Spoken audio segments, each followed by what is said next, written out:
Hello.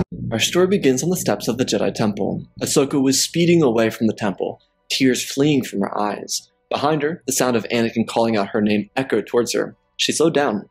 As his footsteps caught up, Anakin was in a full sprint, so she stopped and turned her head to greet him. He caught his breath as he positioned himself right in front of her, asking why she was doing this, suggesting that the Jedi Order was her life. She told him that she couldn't trust herself because no one could trust her. It was a convoluted sentiment, but she had to find herself. Everything in her life aside from Anakin and Padme had seemingly betrayed her, and while she was grateful for it, she felt like she couldn't stay in the Order any longer.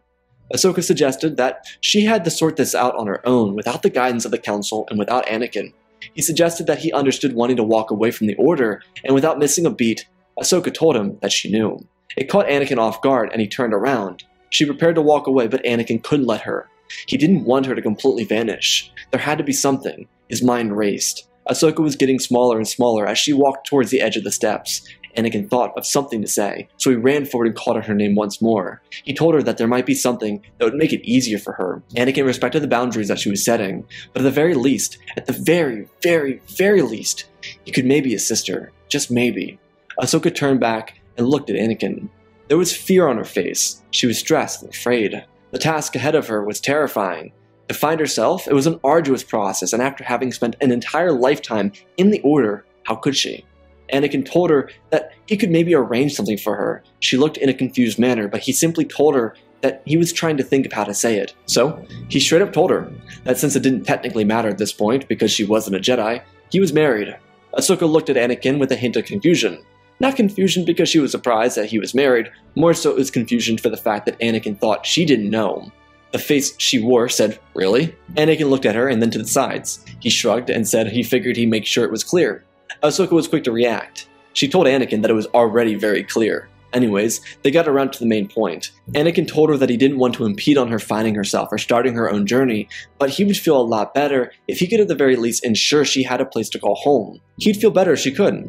It's not that he didn't trust her to be okay on her own, but it would give her a better chance to have a fresh start. Ahsoka was quick to deny. She didn't want to impose on either of them. Even though she knew that Anakin didn't frequently live inside of the residence anyways, she just believed that she would just be a burden. Anakin shrugged his shoulders and suggested they see what Padme said. Ahsoka knew how persistent Anakin could be, so there would be no point to argue with him about this. Over the next several minutes, the two of them would get back to Padme's residence. Padme wasn't home yet, and so Anakin told Ahsoka to make herself at home. Before Padme got back, Anakin sent her a message informing her about Ahsoka being in the living room and his desire to talk to her about something important when she got home. Padme saw the message shortly before arriving. When she got home, Anakin and Ahsoka were having a conversation in the living room. More or less, Anakin was asking Ahsoka things that she was looking forward to doing in her absence from the Jedi Order. It seemed like a really tame conversation for the trauma of being convicted of a traitorous act and essentially having the death penalty waved in her face. But Ahsoka was trying to forget about that in all honesty. She didn't want to think about the fact that she almost died, and talking about the future was the best way to move forward. If she dwelled on it, then it would eat her up from the inside out. When Padme walked in, she smiled and greeted Ahsoka, and told her that she'd be right back after she got into something more comfortable. 3PO at the same time came in from the other side of the room with a jolly statement about food being ready in a few short moments. 3PO had the timing down. Of course, if Padme worked late nights, it would be much more difficult for him to have the food ready for her on time, but for the most part, he was always ready when she came home. Anakin popped up to his feet and told Ahsoka that he'd be right back. Ahsoka looked at Anakin with a knowing look. She knew that Anakin hadn't even mentioned it to Padme yet, and he was going to go and get her approval. Not that it would be any issue, but it was something that had to be talked about. Ahsoka got up and followed 3PO into the other room where the food was prepared. The protocol droid was going on 3 different tirades at the same time, and she just listened bemusedly. Padme went in the other room, just looked at Anakin. She listened to the message and had about 3 minutes to think about it before she got home. Obviously, she wasn't upset about it. She was more so happy that Ahsoka was alright and that she had survived. But this was a commitment. Not that Ahsoka, in her mind, would be a burden at all, just it would be adopting a 16-year-old girl. Anakin expressed how it could be good. Padme would have company too. She looked over with a grin and nodded her head, with a roll of her eyes, like 3PO wasn't already company. It was just some flirty banter with each other. Nothing said was meant to be taken all that seriously. Honestly, Padme wasn't at all surprised Anakin did suggest this. If he didn't, she would have been much more surprised. Because Ahsoka was his little sister, his Padawan, his best friend. Padme knew this and she didn't want Ahsoka to be left on her own. Padme told Anakin that Ahsoka was welcome with them for as long as she wanted to stay. Of course he was beyond happy that Ahsoka had a place to stay as well. I mean, come on, it's the senator's residence. Ahsoka would be set with some of the best food on the planet, and a better view than her room inside the temple. Ahsoka sat at the table waiting for the answer to come out.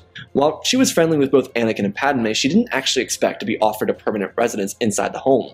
So when the two of them came out of their room, Ahsoka was prepared to go into exile on her own.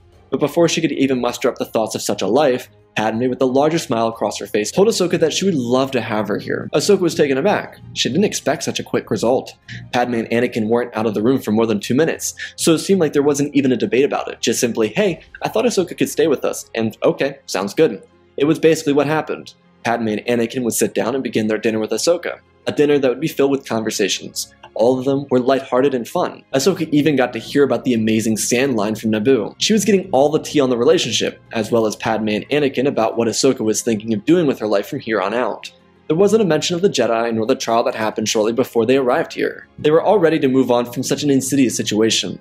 It was so much happier on the other side of the trial, and no one wanted to think about it. After dinner, Padme took Ahsoka to the side and showed her around the residence, and then to what would be her own room. Ahsoka was shocked to say the least, and insisted that she be given a smaller room. But Padme was persistent. Padme told her that she wouldn't let her have anything smaller, and Ahsoka asked why. Padme told her that she didn't want her to feel like she didn't have a place here with them. The room that was given to Ahsoka was a typical room that belonged to senators and diplomats when they visited Padme. Padme told Ahsoka that she was as a part of the family as she wanted to be. Without saying a word, Ahsoka buried herself into Padme's shoulder. The two of them embraced each other for what felt like hours. Ahsoka really needed this reassurance, and now she had it. A wave of relief washed over her, and Padme told Ahsoka that it would all be alright, as she felt her shoulder dampen. Padme told Ahsoka that she had free reign over the apartment, and over the secondary vessels inside the landing zone. Padme had an assortment of vessels that she could use, and as they broke off from their hug, they looked at each other for a moment and held each other at arm's length. Padme then smiled and suggested that she figured Anakin would let her tinker around with some of his toys as well. There were some speeders down in the landing zone, and she could probably tinker around with them. Ahsoka was so incredibly thankful for everything Padme had just given her, and she didn't know how to feel about it. There were so many emotions. Ahsoka told Padme with a very fragile voice that she wanted to look around her room if that was okay with Padme. She just smiled, and before removing her hands from Ahsoka's shoulders, she told her that it was her room, and it was her home. She could do what she wanted, though Padme just requested she stay out of her room. Aside from that, she could just do whatever she wanted. Ahsoka smiled and said thank you again and again, but Padme told her that she didn't need to thank her anymore. Ahsoka walked into her room and looked around. It was massive, so much larger than any room of hers inside the Jedi Temple. Ahsoka leaned against the bed and moved to her closet. She looked into it and admired the size, though it was completely empty. Ahsoka looked in the bathroom, and then came back and fell into the bed and looked at the ceiling. She felt tears crawl from her eyes as they slid down the sides of her cheeks. She felt so betrayed in the last few days, and then she was given everything she needed by her friends. Ahsoka felt so warm and peaceful, and it filled up her soul. It was remarkable, and she loved all the feelings that she felt. After a couple of hours, Ahsoka would get up and leave the room. She walked through the hallways and into the kitchen and grabbed something to drink. She could hear Anakin and Padme talking in the living room, so Ahsoka sauntered over there to talk with them. When she came around the corner, Ahsoka was greeted by Anakin, who smiled at her and told her that he was very happy she felt at home here. Ahsoka wrapped her arms around her former master and her best friend, and thanked him for giving her such an opportunity. He told her that he'd be back at some point, but 3PO and Padme would be here if she needed them. As Anakin said welcome to the home, he made his way back to his vessel and departed for the Jedi Temple. Padme, on the other hand, jumped to her feet and walked over to Ahsoka with a huge smile on her face. She told Ahsoka that she took the following day off so they could go downtown and splurge a little. Ahsoka asked what that meant, and Padme told Ahsoka that she needed clothes, and other things that citizens have. Ahsoka shook her head, trying to refuse the sentiment, but Padme already took the day off. Their date with each other would not be changed. Padme told Ahsoka to get some rest. She expressed that in the morning, whenever Ahsoka got up, they could go. And so that was the case. Ahsoka woke up after a long night of sleep. The bed was so comfortable, and she finally, for what felt like the first time in her life, felt at home. When she left her room, Padme was already awake. She was filling out some things on her little tablet and getting some work done, so she would be ahead for tomorrow. When Ahsoka came into the room, she immediately dropped the tablet and told Ahsoka that she was ready whenever she was. Ahsoka smiled and shrugged, suggesting that she was good to go. Padme popped up and the two of them left the residence for the downtown area of Coruscant. This area was filled to the brim with high-end stores, shops, and restaurants. When Ahsoka saw it, she was very afraid of spending any type of money. But I mean, Padme was a senator. The cash flow was good. Padme brought Ahsoka down to her favorite wing of high-end stores, and the two of them sauntered into the first one. Ahsoka was so afraid. Not in the fear of death way, but in the very unfamiliar with this type of thing way. For Padme, it was great because she was excited to go shopping with someone else. She didn't typically do this with her peers, and the only one who did this with her was 3PO. And while he was good company, he wouldn't try on clothes or anything like that, so it wasn't like a girl's outing for her. Of course, Ahsoka would need to get comfortable doing this, but as she was able to grow into being comfortable with this, it could be a very fun experience for the two of them. After the first 2 or 3 stores, Ahsoka would get much more comfortable. She picked out a couple of tops and a couple of bottoms, a number of things that she liked the fabric of, and a couple of other things that she enjoyed the style of. Padme helped her mix and match the halves of the outfits so they'd fit her personality and her style. Ahsoka, by the time lunch rolled around, had hundreds of credits worth of clothes. She and Padme settled down for some high-end food and enjoyed a lunch amongst some of the wealthiest people of Coruscant. Ahsoka expressed that she felt so bad about spending Padme's money, and Padme told her that she wasn't going to just let her use those Jedi clothes when she wasn't one. She had to feel free, feel like a citizen. She wanted her to feel like she could continue her own growth as an individual, and part of becoming such an individual was picking out clothes that made her feel confident in herself. Ahsoka was so grateful, and after an amazing lunch, they sauntered on throughout the stores and continued shopping. In one of the stores, Ahsoka caught the attention of a group of girls, who were also doing the same thing. Ahsoka was picking out some fire outfits, and they complimented her on them. Ahsoka wasn't by any means shy, but interacting with citizens was a little weird for her. But Padme, like a mother, gave her a little push and told her to go talk with them. Padme was so excited that Ahsoka was already making friends, and within a couple minutes, they were chatting up a storm and picking out outfits for each other. And the whole thing, it was so adorable, and Padme suggested that she was eager to see Ahsoka make friends. She gave Ahsoka her backup Republic credit card and told her to have fun. Ahsoka said that she felt so bad. She didn't want Padme to feel like she was ditching her. Padme shook her head, and she smiled, telling Ahsoka to go be a kid, enjoy yourself, make friends, have fun. She told Ahsoka that she got enjoyment of what they did with each other up until that time, so she insisted that she go out and make some friends. Ahsoka gave Padme another huge hug and walked over to the group of girls and continued to spend the day with them. Ahsoka would end up going out with them for the rest of the day and coming back in the late hours of the night. The girls went to the cinema, to dinner, to the salon. It was a girls' day, and it was remarkable. Ahsoka was on cloud 9 when she came back home. And to make it better, Padme was waiting for her. Ahsoka asked why she was still up, and Padme said that she wanted to hear all about her day out with her new friends. Padme then made sure that if Ahsoka didn't want to talk about it, then there was no need to talk about it. Padme was just opening the floor to Ahsoka to make sure she knew that she could communicate with her. Ahsoka was so overjoyed. Her smile crossed her entire face and she placed some bags down on the ground. Ahsoka was giddy. She expressed how weird it was to be like this, to feel like this. She said that she was so used to being a Jedi, and for the first time ever in her life, she got super excited, like genuinely excited. She had times as a Jedi with joy or excitement, but they were all eclipsed by this time with the girls. Padme asked Ahsoka to continue. She could relate in her own way, but she was so excited for Ahsoka to be excited. Ahsoka continued and told Padme about everything that happened, revealing a number of clothes and accessories she got during the day. She even got her ears pierced. She told Padme that after they left the high-end store, they went to a couple more stores before getting their nails done, and more stuff after that. Because Ahsoka was a warrior, she had a lot of damaged fingers, so the girls brought her along. They didn't know Ahsoka was a Clone Wars hero, and they said they would give her their salon booking over to Ahsoka, and while she was grateful, she suggested that she pay for it, and she did. Though because the booking was done with a group of girls, they were able to all get their nails done at the same time. It was a really weird experience for Ahsoka, but she loved it. She also caught up with all the girl talk that was going on in their own respective lives, and Ahsoka told them when the conversation eventually came around to her that she was new to town and she spent a long time inside of Academy until she left it. The girls told Ahsoka that they had to get her to come out with them more often. Ahsoka was a joy to have around, and they wanted her along with them more often. Ahsoka was so excited. She also told Padme that after they went to the salon, they went to the cinemas, and they watched a really funny rom-com together. After that, the fun carried on to a local bar. The girls were all the same age as Ahsoka, and it wasn't actually a bar. It was more or less a minor bar. It was a solid marketing thing. It was a marketing thing for a 16-up bar where they had mixed drinks without alcohol, and it made all the youngins feel important. Of course, there were drinks for everyone else, but it was supposed to be a thing to bring teens in looking for a fun night out without getting in trouble with the Coruscant police. That's where the girls went, and they spent the night there and then departed. Ahsoka was so excited, and she wanted to do it again and again. Padme was overjoyed with Ahsoka's happiness. Padme then continued as she told Ahsoka that she was very happy for her, but she had an opportunity for her if she was interested. Padme said that after their girls' day out, she went back to the Republic Executive Building and requested to start an internship program with her office. Padme said that the request was approved and she opened up the spot for Ahsoka exclusively, though there was no need for Ahsoka to rush herself into it. It wouldn't be open to anyone else, so there was no need to worry. Padme continued saying that she knew the war was strenuous and that Ahsoka might like a couple more days to relax to herself. Ahsoka smiled and she leapt up and hugged Padme again.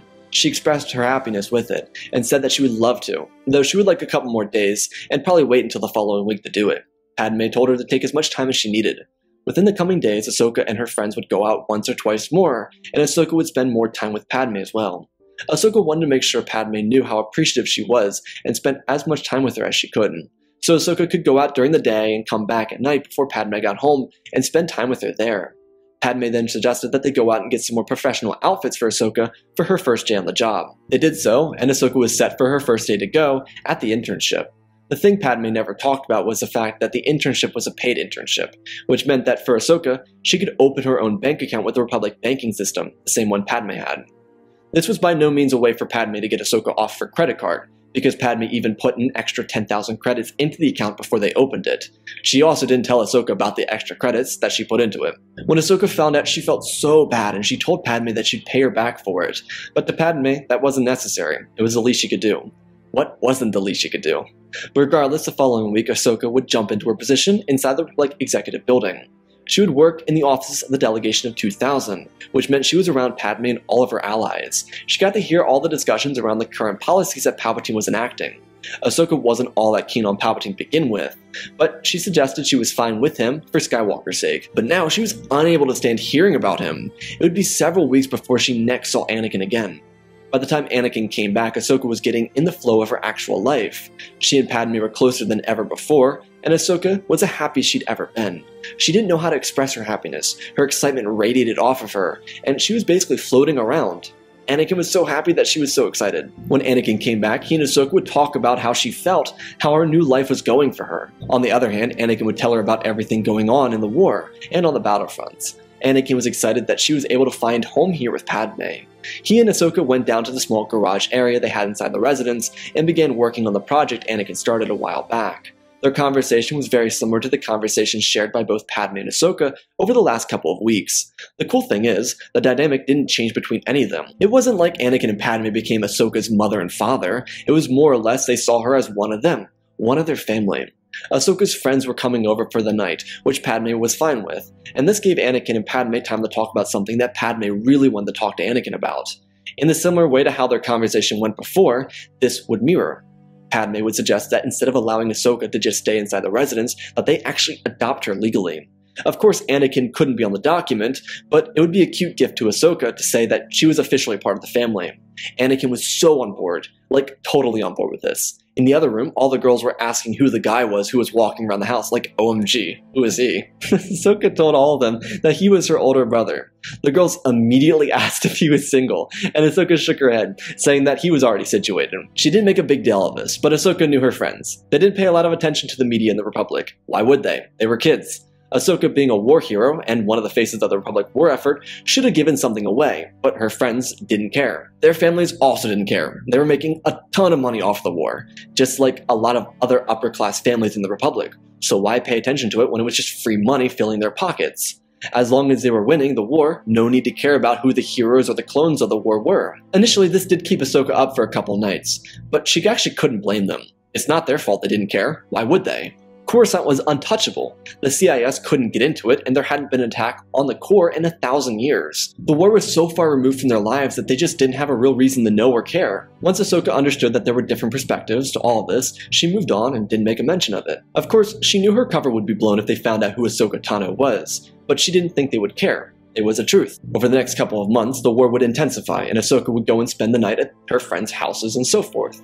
Ironically, Ahsoka had the nicest place out of the friend group, which was kind of funny because all the other girls were born into it, even though Ahsoka was born into the Jedi Order.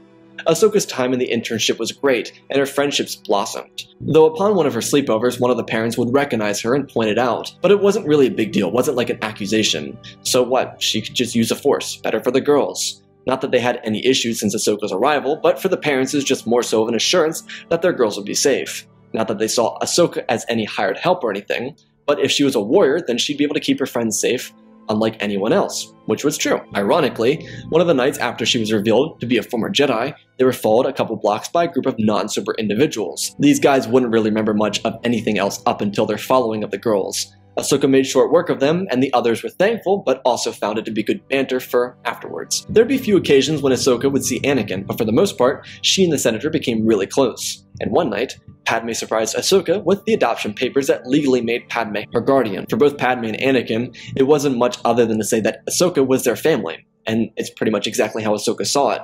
They both cried and held each other, expressing their love for the other and their happiness that they could be a real family with each other.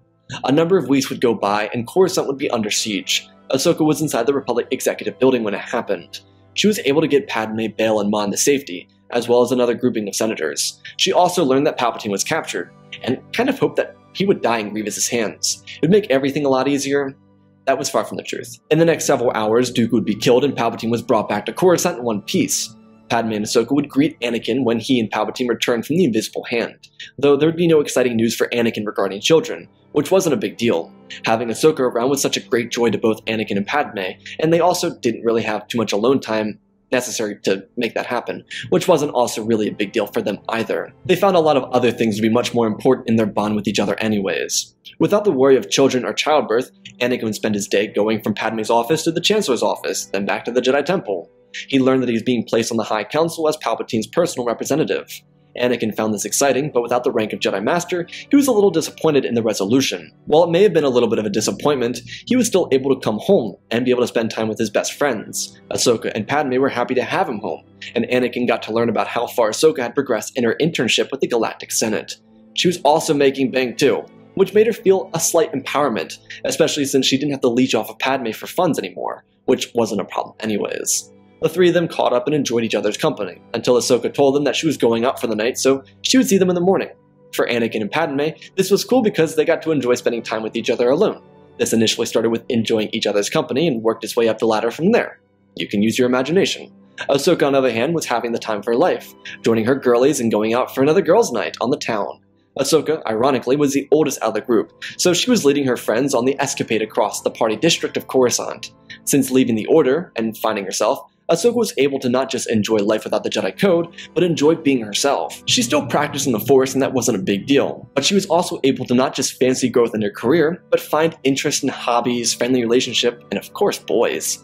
Anakin was so excited by all of Ahsoka's interests and development in her own sense of self. He loved that she was finding happiness in just about every little thing she did. The following days would have such a challenge for Anakin, but with Ahsoka and Padme on the planet, they'd be able to remind him of who he was. Because Padme wasn't pregnant, Sidious was trying a different tactic with Skywalker, and they were very arduous to go through, but he was able to manage with his best friends present. While there was no siege of Mandalore, there was a battle in Utapau, and with Kenobi defeating Grievous, Windu and the boys would make their move on Palpatine. Of course, they had no real reason to believe he was a Sith Lord, but the Jedi were going to take control over the Senate to remove him from office for being far too corrupt. Where was Anakin? He was with Ahsoka in the garage. She had been working on the speeder for months. Every time he came back, the two of them would go down the garage and work on it together. Ahsoka finally got it all together. So, while the fight for the balance of the galaxy was taking place, Anakin and Ahsoka were bantering while finishing up the speeder that Anakin started working on at the beginning of the war. When Ahsoka got to the final piece, she left it all laid out for Anakin, so that when he returned, he could finish it. But he was so thankful that instead of finishing it alone, both he and Ahsoka finished building the speeder together, and then the three of them took it out for a test drive, which worked beautifully. Though because Anakin was driving and he was a mental case, he did some cool tricks with it, which Ahsoka loved and Padme didn't really care for. Mace Windu would emerge victorious alongside his comrade Kit Fisto, who survived the barrage of Sidious's attacks, and was able to hold his own without their rival at Skywalker distracting him. This sent the Republic into what initially seemed to be turmoil, but with Sidious trying to control the war from both sides, it left the Separatist Council without any advisor for weeks, and eventually led to them asking for a peace treaty, which was drawn up and sent by the nefarious Newt Gunray. This didn't bode well for the Separatists as they were captured, and the shutdown command was issued to every droid in the Separatist army. Of course, the Republic, which was very expressive towards their disdain of the Jedi because of them taking over the Senate, ceased those remarks due to the Jedi's diligence to end the war. They still weren't appreciated for their acts, but they didn't care. It wasn't about appreciation for the Jedi, it was about ending the war, and they accomplished that goal. Anakin, upon learning of Palpatine's arrest, would be very unhappy, but as he talked with his little sister and wife, he decided that they were right, especially as it was revealed to him via the Jedi Council that Palpatine was the Sith Lord behind everything, which spelled out means that Palpatine was actively trying to kill Padme throughout the war. What a great friend, a guy who actively tries to kill your wife. Yeah, real pal right there. Anakin would stay with the Jedi as he was made into a Jedi Master. He may have not agreed with all that they did, but he still felt called to be in the Order, the same way he had before Ahsoka left. There was something calling him to remain. And with the war over, why wouldn't he? He no longer was needed on the front lines because, well, there were no front lines. Sure, of course there were rebellions, but the 501st was far too elite to be sent in for those kind of missions. With the war over, Plo Koon would visit Ahsoka inside of her small office inside the Senate building. Padme, through a sum of connections, set Ahsoka up in a spacious office with a view of the city. She had a great interning gig. During the reunion, Plo would express his sadness over what had happened and offer an apology. Ahsoka wouldn't share any grief with Plo, because she knew that he would have never chosen that path without the influence of the Council.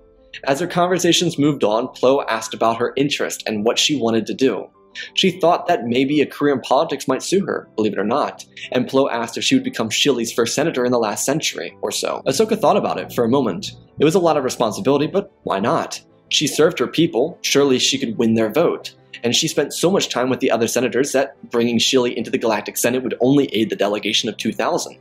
Plo expressed his excitement for little Ahsoka and carried on. Over the next coming weeks, Ahsoka would approach Padme about the proposition, and she would encourage her all the way. Of course, Anakin was always encouraging her, and so Ahsoka said goodbye to all of her friends and family as she departed back to Shili for a short stint.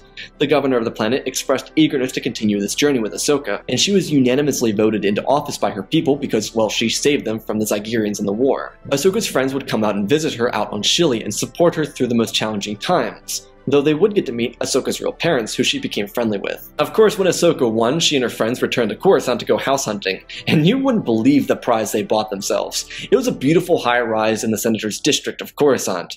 It was fairly cheap, too, and Ahsoka moved in shortly after. As an 18-year-old at this point, it was a little tantalizing, but she believed in herself, as did her friends and her family.